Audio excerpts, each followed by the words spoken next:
ഇന്നത്തെ ദൈവവചനം. യേശുക്രിസ്തുവിൻ്റെ ജനനം ഇപ്രകാരമായിരുന്നു.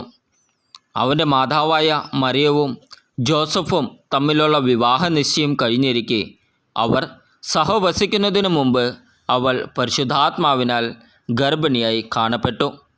അവളുടെ ഭർത്താവായ ജോസഫ് നീതിമാനാകിയാലും അവളെ അപമാനിതയാക്കാൻ ഇഷ്ടപ്പെടുകയാലും അവളെ രഹസ്യമായി ഉപേക്ഷിക്കുവാൻ തീരുമാനിച്ചു.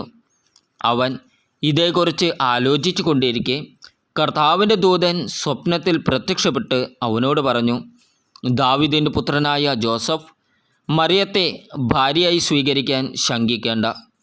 അവൾ ഗർഭം ധരിച്ചിരിക്കുന്നത് പരിശുദ്ധാത്മാവിൽ നിന്നാണ്. അവൾ ഒരു പുത്രനെ പ്രസവിക്കും. നീ അവന് യേശു എന്ന് പേരിടണം. എന്തെന്നാൽ അവൻ തൻ്റെ ജനത്തെ അവരുടെ പാപങ്ങളിൽ നിന്ന് മോചിപ്പിക്കും.